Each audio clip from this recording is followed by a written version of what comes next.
Hey y'all, my name's Addy. My name's Ethan. Yeah, and this is our project. So we did alternate reality. So we've got the man, the motif, and the monster. My job is to talk about the monster and the motif side of the monster. So first up, we've got psychic, and so we have a little quote for that.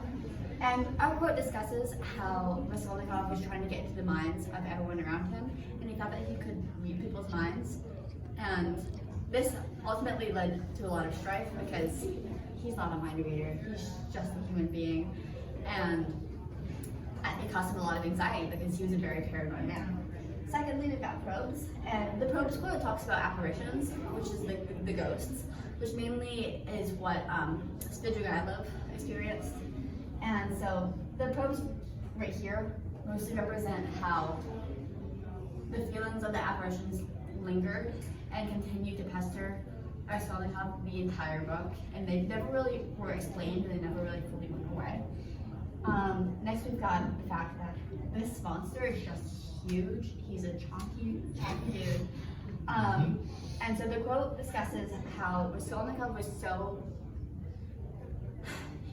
It's not that he was greedy. He so badly wanted something that he let it completely consume him.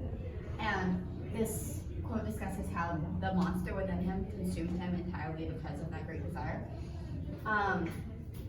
Fourthly, we've got the fact that the monster travels in the dark, and that's represented by all of the stars and all the swirls around him.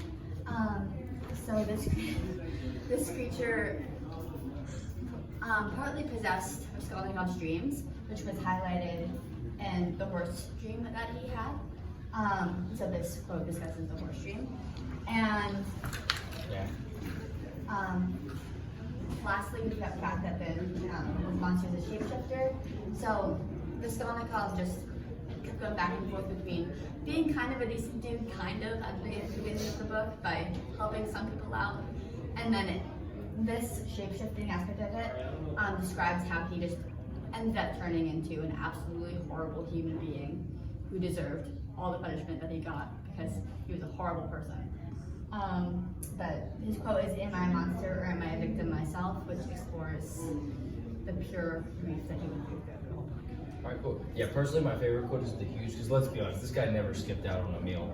He's quite round. Anyway, this over here is kind of the other aspect of the shapeshifting, because he kind of looks completely normal on this end, but you don't realize kind of what these dreams and alternate realities can do to you, like kind of like what they did to Raskolnikov. They can be kind of like ugly and cause a lot of damage if you're not careful. Kind of leading over here, some of our quotes that we got for some of the other motifs.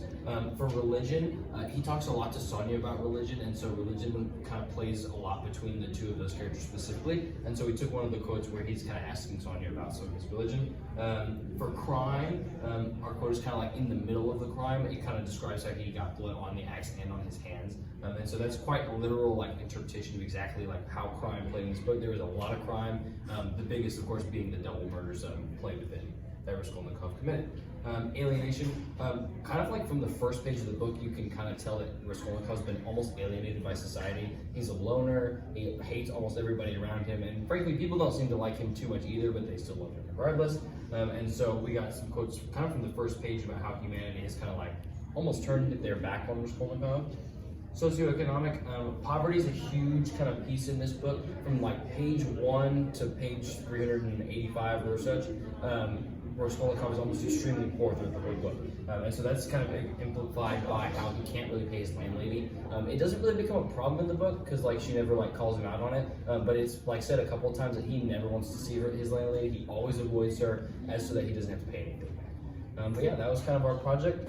I hope you enjoyed. Yeah, thank you.